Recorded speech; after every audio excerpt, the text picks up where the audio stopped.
Hey guys, it's Tim, and this is the Wrestling Wrap-Up. A handful of news brought to you in one easy-to-watch video. It's Monday. It's January 2nd, 2023. We're starting a new year. We got some wrestling to talk about. We got a lot of things to talk about here today. Sasha Banks is not going to Japan alone. Mandy Rose did hit her $1 million mark. What's going on with AJ Styles, WrestleMania, WWE's new headquarters, and so much more, because again, this is the Wrestling Wrap-Up. Every Monday and Friday morning between 11 a.m. and 11:30 a.m. Pacific, we're live on Twitch talking about the latest news in professional wrestling. Remember, if you are watching live, then you're watching live on Twitch, but you can also watch this video later, whether that's youtube.com/PW Unlimited, or listen to it on podcast services all around the globe like Stitcher, Spotify, Google Pod, Apple Pod, Anchor, iHeartRadio, and so much more. If you are watching live on Twitch, then you can help us out a couple of different ways. You can either help us out by hitting that donate button down below, or by donating Twitch bits in the live chat.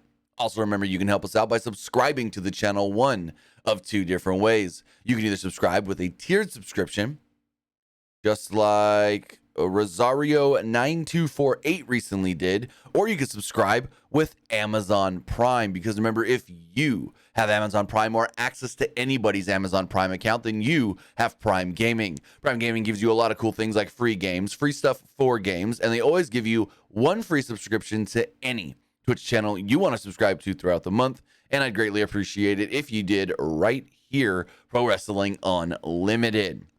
But also remember, on the flip side, you can head over there to, excuse me, try not to sneeze all of a sudden. You can head over to YouTube, youtube.com/Pro Wrestling Unlimited, and become a channel member. As a channel member, you get early access to news, early access podcast episodes, early access non-news videos, all of our graphics packages, and so much more. Also, remember, you can get all of that by heading over to patreon.com/PW Unlimited. And finally, head over to the Epic Game Store. Head over to the Epic Game Store and buy something. Whether you're getting Star Wars Jedi Survivor, the game comes out in March, you're going to pre-order it on the Epic Game Store. Whether you're getting Marvel's Midnight Suns, whether you're getting Elden Ring, God of War, Goat Simulator, Spider-Man Remastered, or Cyberpunk, use this code right here, PW Unlimited at checkout, and you will be supporting us at no extra cost. They've even got free games. The free games right now are Dishonored Definitive Edition and Eximus Seize the Frontline. Again, when buying or claiming the free games, use this code.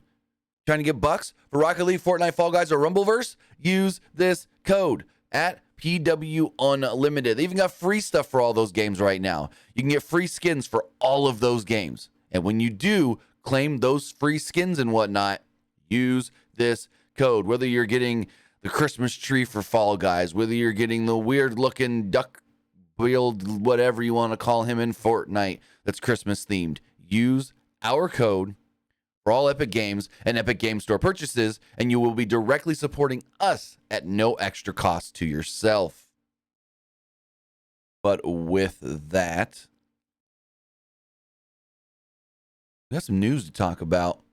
The first news story we're going to talk about, actually, it's kind of warm in my room for some reason. Let me kick my fan on, and then we'll get going.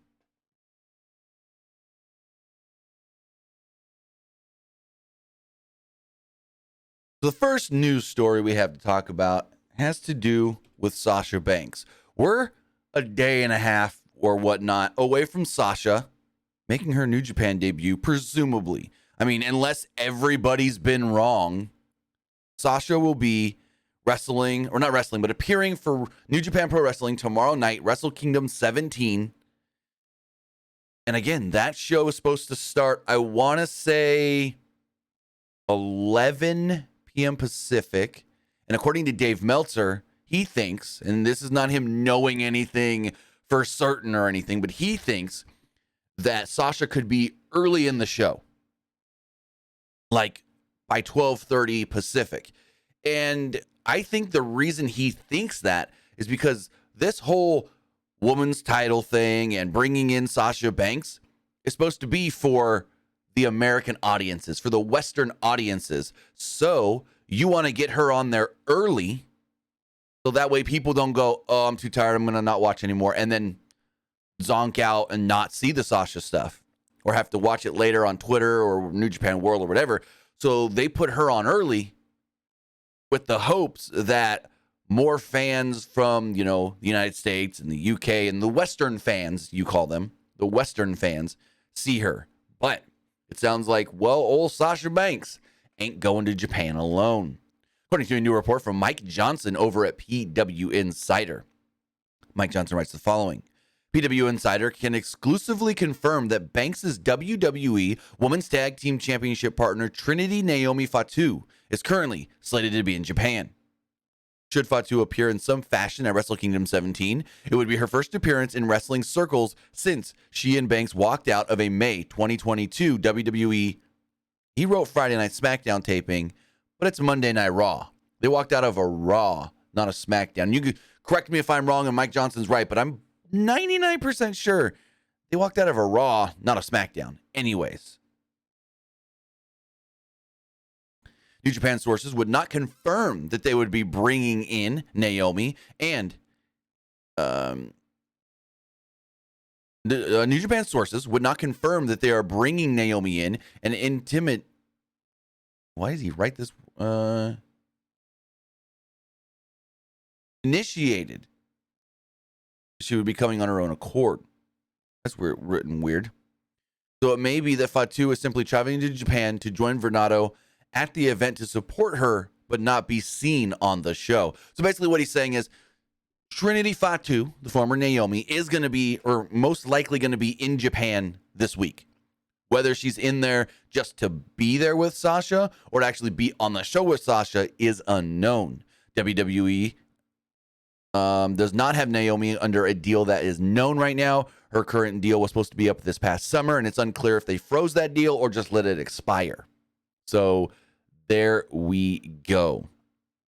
Naomi is slated to be in Japan with Sasha Banks or Mercedes Vernado or Mercedes Monet or Monet Banks, whatever name she's going to be going by.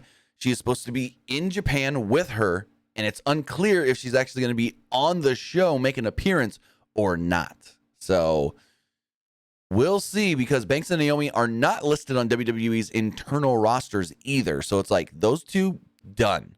According to multiple reports, Sasha was a free agent to do anything she wants in wrestling as of yesterday, January 1st, 2023.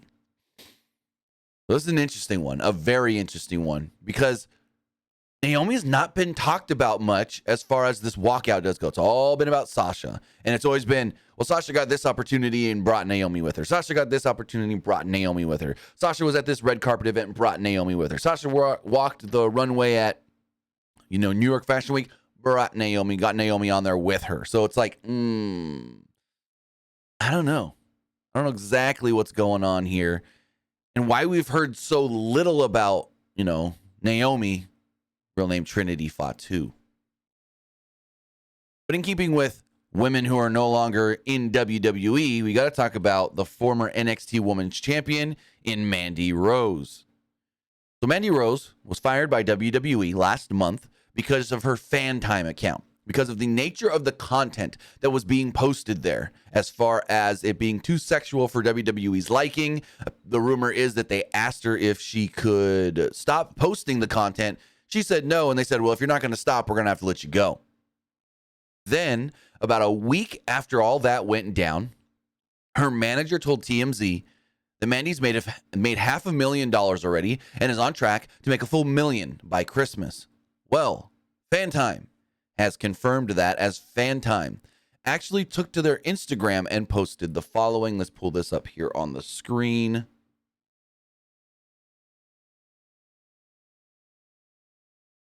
Fantime right here. They stated, congratulations to Mandy Sachs for making $1 million in a month. Finished 2022 like a champ. So this does confirm what her manager was saying, that she was in line to make $1 million by Christmas. Well, at least by the end of the month. Oh. So that's an interesting one. That's a very interesting one. And it's like, Yes, they could have said that her account made $1 million, but that doesn't fully mean that Mandy herself made $1 million, because Mandy's got a lot of things. We don't know if this is $1 million before or after Fan Time took their cut, because Fan Time's going to take, I want to say, a 20% cut or something like that. Then she's going to have to put some aside to pay taxes, because you make $1 million, you got to pay taxes. I mean, anything over $600 you have to claim. Then, not only that, she's got to pay that manager and anybody else on her social media team, or any photographers that she's working with, any videographers, any editors, anybody. So yes, the account may have made $1 million, but it's unclear if it's $1 million that she gets to take home herself after she pays everything out, after all of her expenses and business stuff, or if it's $1 million and then she's got to take all that stuff. So the account itself most likely made $1 million, but she's not taking home a cool mill, I don't think. And I could be wrong, but I don't think. But in line with all that, we got some more women's wrestling talk, as this one shifts over to AEW and what went down with Ty Mello, Sammy Guevara, and them not appearing for AAA last week and being stripped of the Mixed Tag Team Championships. So at the December 28th, 2022 AAA Noches de Compañías show, Sammy Guevara and Ty Conti were supposed to defend the AAA Mixed Tag Team Championships, but instead were stripped of the belts. They were originally scheduled to face Lady Shani and Octagon Jr., as well as Commander and Sexy Star 2. Both Guevara and Mello were, however, absent from the show, and Mello actually appeared on AEW Dynamite that same night. They were replaced in the match for the vacant titles by Abismo Negro and Flamer. AAA head of talent relations Conan actually went into detail on his Keeping It 100 podcast, talking about all of this, stating the following. Tony Khan pulled Ty because some girl, I don't know who, had COVID. I'm not sure why Sammy was pulled, because he didn't even appear on the effing show. He said the first time they missed their flights, as far as them missing other dates for AAA. The second time, the girl is Brazilian Ty Mello. When I was handling Rey's business, Rey Mysterio, in WWE, they wanted him to go to Brazil. To get a visa is not easy. She needed to get a visa. And this is a problem we've had with Phoenix and Daga. All these people, they wait until the last minute to get a visa. Ty sent me her visa papers. I tried to get my visa. I couldn't get it on time. We'll be at the next show for sure. They sent me a video. Everything was cool. And they did post a video. Now, this is me editorializing a little bit. They did post a video saying, well, we can't make this show. Well, we can't make that show. And we can't make this show. But we can make the 28th. The 28th will work for it. And then they didn't. Conan continues on by stating, the next thing I know, Tony pulled her because somebody had COVID.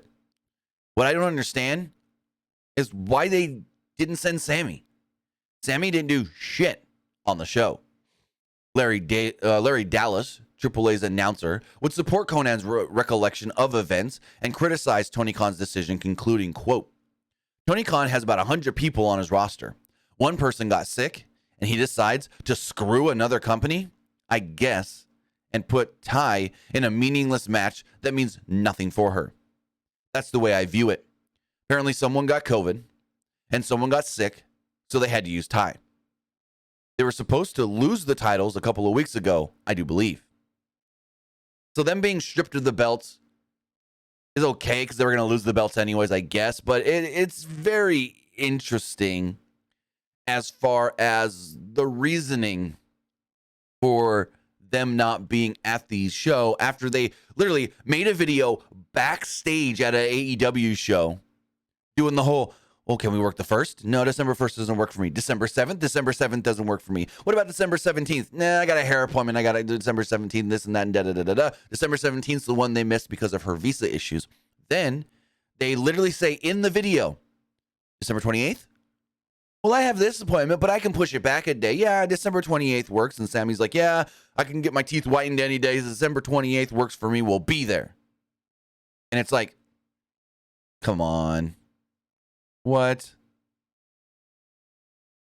And so, yeah, in a response, though, to an earlier video posted by Wrestle Talk about this, Guevara had commented on the video stating that he and Mello didn't miss their flights and that the visa issue is all true and that AEW did indeed pull both of them from the AAA show, as Sammy stated the following in a comment on a Wrestle Talk video talking about the same topic. Quote, "We never missed a flight. That part is not true. The visa issue was true, and then AEW pulled Ty and myself. We are just doing what we are told to do." So, blame Tony Khan.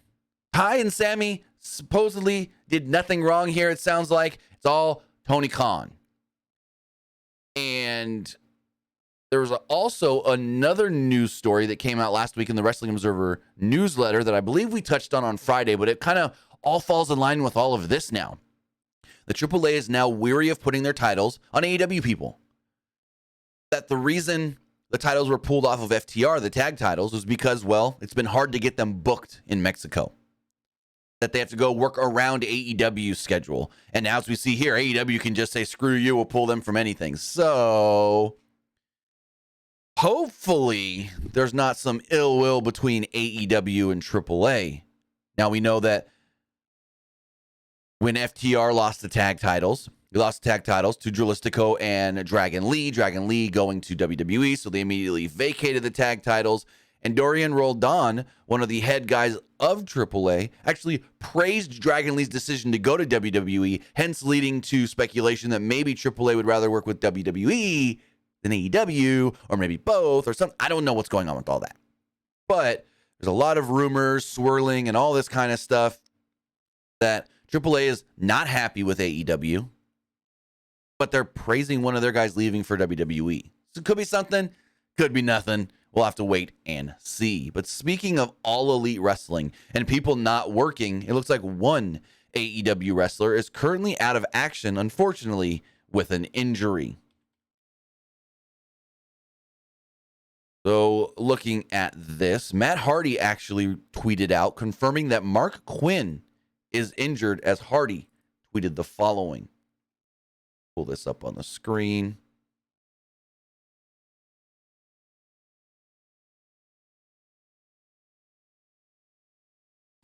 Since Mark Quinn is going to be out of action for a bit, myself and Isaiah Cassidy are marching forward.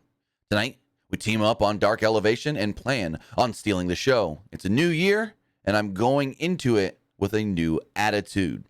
So right here, Matt Hardy does confirm that Mark Quinn is out injured. We do not know the nature of his injury, but he is out injured, hence why Matt is teaming with Isaiah instead of Mark teaming with Isaiah on, I want to say it's, yes, tonight's edition of AEW Dark. So I just thought we'd bring that little quick hit in for you guys, let you know that's why Private Party hasn't been looking like they're at full steam, because, well, one of them is out injured. But as we shift our gears and talk about WWE news, it looks like WWE is going to be in their new headquarters by WrestleMania, or right after WrestleMania, sometime this April. In a new report from CT Insider, they do state that WWE's new Stamford headquarters opens in early 2023, as they write the following. The new home of the biggest sports entertainment company is set to open within the next few months. In the first phase of operations at its new headquarters at 707 Washington Boulevard, WWE plans to open offices within the downtown property's 13-story tower towards the end of the first quarter 2023, according to a WWE spokesman. An ad just popped up on this. The remainder of the office and production space in the new hub, which will cover about 400,000 square feet, is scheduled to open in mid-2023. So from that right there, it looks like everybody that's got just a regular office could be moved in by April, and then everything else as far as production stuff will be in by the middle of the year, maybe summertime or something. It goes on to state that WWE is planning to move all of its Stamford-based employees to the new headquarters in 2023, with more than 800 people working there once all of the company's space has opened, according to the spokesperson.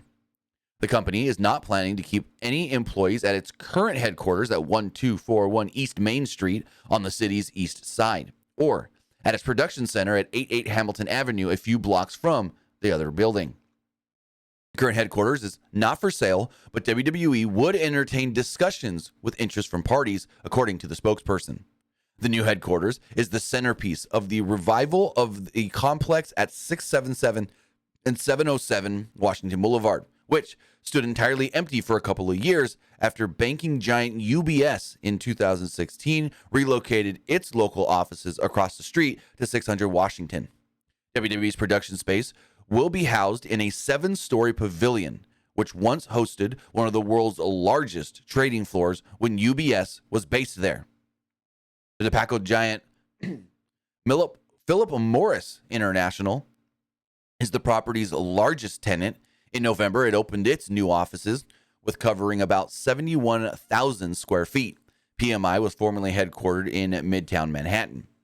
There are a number of other tenants, including professional services firms KPMG and architect firm Perkins Eastman, with their respective arrivals in the fall of 2018 and spring of 2019. PE and KPMG became the first companies to take space at 677 Washington following the departure of UBS. WWE is relocating its home based at a time of significant change for the company. For the third quarter of 2022, WWE's revenue jumped 19% year over year for about $305 million. But a decline in quarterly profits reflected nearly $18 million in costs related to its recently completed investigation of alleged misconduct by former Chief Executive Officer Vince McMahon, who announced his retirement back in July. So basically, they're not going to have their own building. It's a 13-story office space that houses other companies as well. But the weird thing here is, and I'm going to pull this image up on the screen. From the way this is written, it sounds like WWE is not the only ones in the building.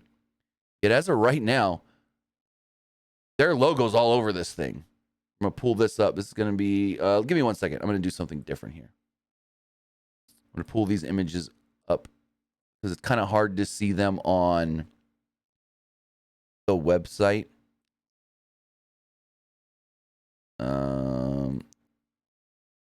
We have these 3 images here. This is the new building.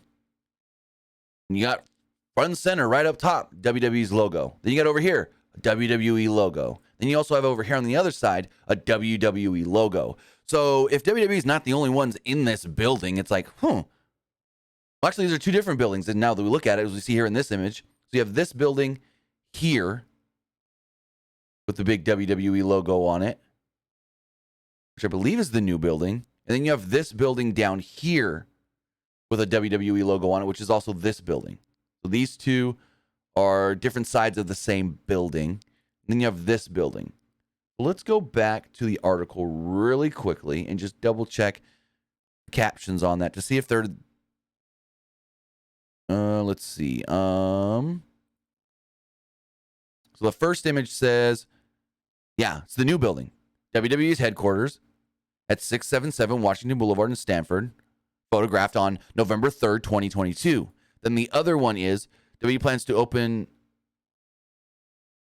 Okay, WWE plans to open its new headquarters at, at 677 Washington Boulevard in downtown Stamford, Connecticut. So these pictures were taken on November 3rd. It looks like 2 different buildings, but it might be 2 different buildings, but all considered one facility, maybe. Not 100% sure. But WWE should have everything moved in there by the middle of the year, is what it's sounding like. Keeping on with WWE and stuff they're doing in April, WrestleMania. WrestleMania comes to us in April, and it looks like WrestleMania is all but nearly sold out. A huge update has emerged as far as ticket sales do go for WrestleMania 39, set to take place on April 1st and 2nd in SoFi Stadium in Inglewood, California. The Hollywood-themed event will be the first WrestleMania booked under Triple H, following Triple H taking over last year when Vince McMahon stepped away. Per WrestleTix, both nights of the event are nearly sold out, with WWE approaching 100,000 tickets sold in total for the big weekend event. With the SoFi Stadium setup currently allowing a capacity of 51,146 on both nights, 49,584 tickets have been distributed for the April 1st show, with 50,114 tickets sold for the April 2nd show. WWE has yet to announce any matches for the event or give us a look at what the stage is going to be, but it looks like WWE is rolling forward with a great event as far as ticket sales do go for the wrestling giant. So with that, kudos on WWE for basically selling out WrestleMania so far. We know that, yes, they say 51,146 tickets are going to be set for both nights, but that doesn't mean that more tickets can't be opened up. More seating can't be placed. Once they get the stage going and everything's set up the week of or the week before or 2 weeks before, whenever they do, then they can go, well, we have this space over here we're not using. Let's throw 50 more seats over there. Let's throw 100 more seats over here. They could do stuff like that because, and I'm going to look at something here. SoFi Stadium capacity. I feel like they're going to have a lot of space. Yeah.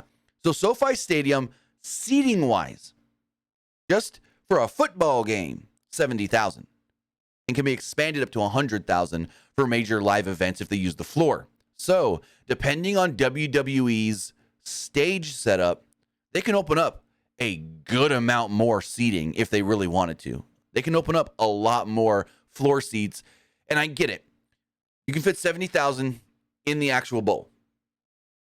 But you're going to have the big stage, and you're going to block a bunch of stuff on one quarter of the stadium, so you're not going to want to put people behind the stage. So we'll see how it all does go by the time WrestleMania does come. I assume they're going to announce 60,000 each night, even though it's 51 that they're setting up for. But kudos WWE for intriguing fans enough to want to go to WrestleMania next year and basically sell it out. As far as WrestleMania does go next year, we got champions. Some people that are current champions may still be champions when we get to WrestleMania, but one current champion was missing this weekend, and that's Austin Theory. The United States champion did not work the live events. We have a little, I guess you could say, rumor killer on his absence. WWE's live event on December 30th saw a change of plans when it was revealed that the new main event would not see Seth Rollins taking on Austin Theory, but Seth Rollins taking on Bobby Lashley. Originally, the announced main event for the non-televised match didn't happen. The match would actually end up being the match would end up being a cage match, though, with Finn Balor and Seth Rollins. So Bobby Lashley, even though the arena announced him for the match, wasn't even there. Yet, speaking on last night's Wrestling Observer Radio, Dave Meltzer did state the following on Theory's absence. Quote, Theory on Friday was not in Toronto, but I was told it's not an injury or anything like that. He was supposed to be in the main event with Seth. I don't know if it's an issue going across the border or not. The building put it out, which is really weird because WWE usually doesn't put out that someone's not going to be there. I was told that Theory is going to be, at least as a few hours ago, would be wrestling Seth on Raw. And there's no problem or injury or anything like that. So I don't know what this was. So some actually did go online and be like, Theory missed the show. Is he injured? Is he hurt? What's the deal? According to Dave Meltzer, he's not hurt.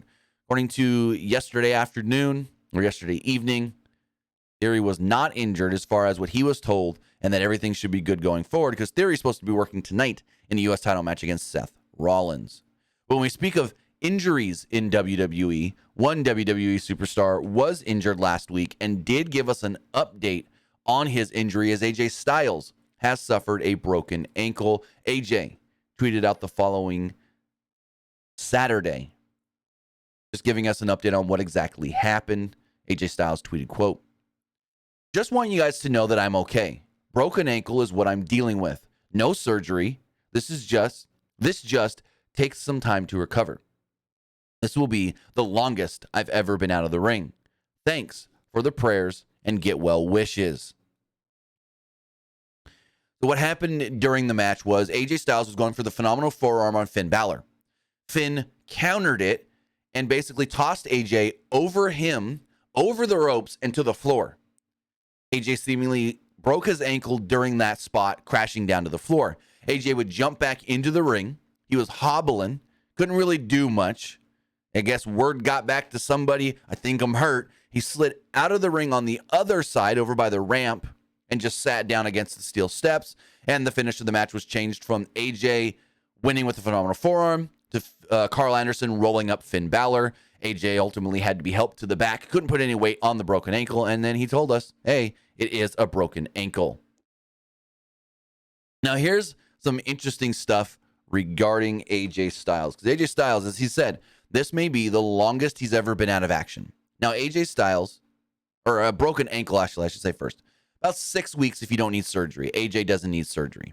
So technically about 6 weeks and he could be back. Now that's just an estimation from what is, how others have recovered from broken ankles in sports, not just in professional wrestling, but in sports. 6 weeks, and then you can get cleared to return. But as far as AJ Styles is a machine when it comes to pro wrestling. AJ Styles has been wrestling since the early 2000s. And here's an interesting stat. AJ Styles has wrestled at least one match a month since April of 2013. And AJ Styles has only had 4 months off, period, combined total time since September 2020 or September 2001.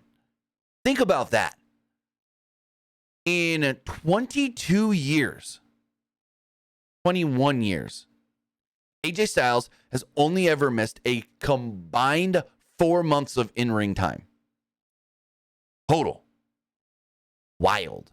And since 2013, when basically right before he left Impact, has had a match at least once a month since then. Because AJ left,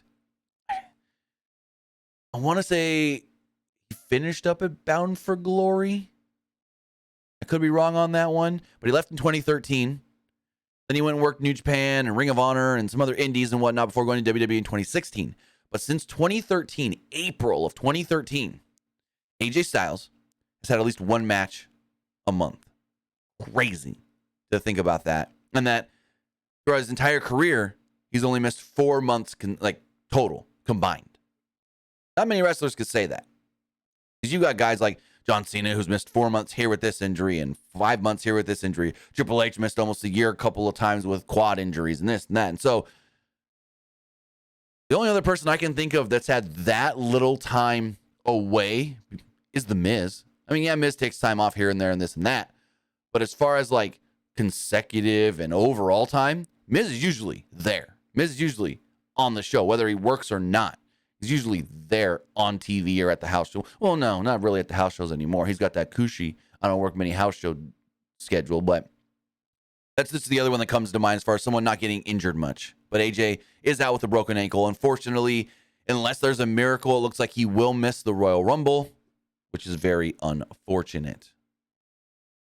But with that, guys, that's all I got for you today for the wrestling wrap-up. I want to say thank you for joining me here, but you're also going to need to join me again tonight, because tonight is Monday Night Raw. It's a live episode on Monday Night Raw. It ain't no pre-recorded best of crap we got last week. No, it's a real new Monday Night Raw. And two title matches, that is, have so far been announced for the show. So let's pull it up right here and tell you what you can expect as far as what we know so far for tonight's Monday Night Raw. First off, we do know that the Raw Women's Championship will be on the line tonight when Bianca Belair defends against Alexa Bliss. Also, the United States Championship will be on the line tonight when Austin Theory defends against the former champion in Seth Rollins. So with that, these two things are the only two things that have so far been announced for tonight's Monday Night Raw. If we do hear anything else throughout the day, we will, of course, update you and let you guys know. So with that, guys, have a great rest of your Monday. Have a great rest of your week. If you don't show up and get into the stream tonight, have a good one, and we'll see you next time. Have a good one, guys.